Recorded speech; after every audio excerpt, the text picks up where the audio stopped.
Today, we're going to have a beginner's course in the Taig 1/4 inch tool bits. We have 5 of them here. We're going to start off with the right and left turning tool.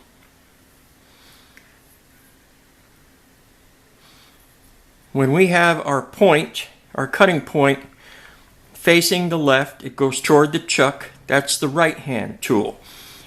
When we rotate it and the cutting point is facing the right and it cuts away from the chuck, that's called the left hand turning tool. Toward the chuck, away from the chuck.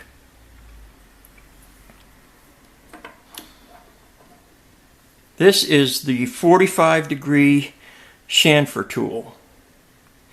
What this does, it puts a nice 45-degree chamfer on the end of some of your work. Right here, for instance. 45 on that side, and a little 45 chamfer on this side. Makes your stuff look really nice.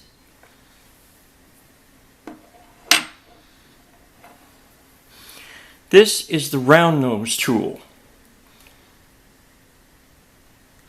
Now I have used this to put O-ring grooves in. Wood people working with wood, they like this. It can go left and right and put some interesting chamfers in on both sides when you're doing fancy woodwork.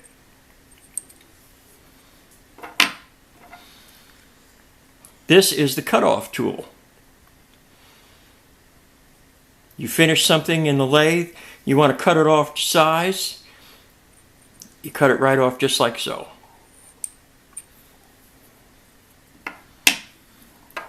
And this is the boring bar. Here is the cutting edge.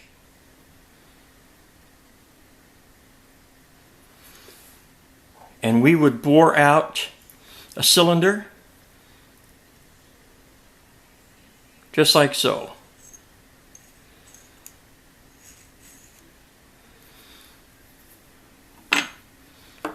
Now we're going to use this 3/8 pin and this 20 thousandths blade from a feeler gauge and show you how we're going to set up these tools in the lathe itself. Alright, now let's go ahead and set up a couple of the more difficult tools to set up. You'll notice I already put my 3/8 pin in the chuck for a gauge. I'm going to show you how that works in a minute. But the first thing we want to do is we want to get the tool post square. As a beginner, this is very important. We'll run it up against the chuck jaw like so, and we'll tighten it up. Because when these were machined, they were machined square.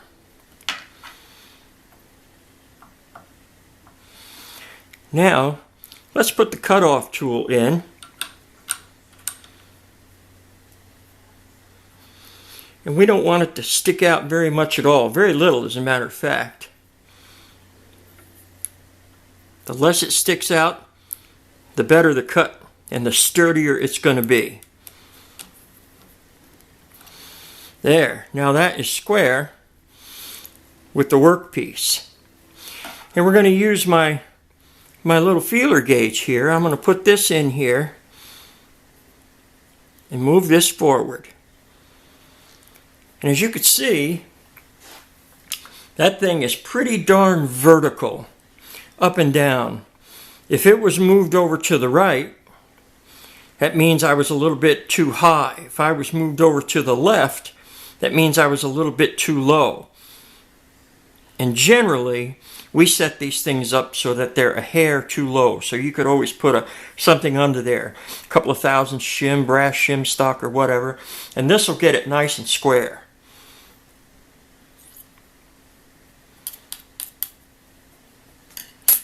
Now let's move on to the boring bar.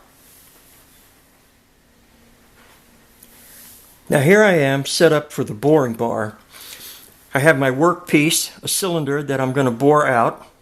I've rotated my tool post around so that I could fit the boring bar in.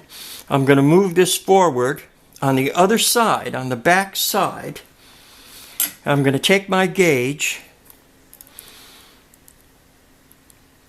and see where it sits. Well, that's beautiful. That's straight up and down.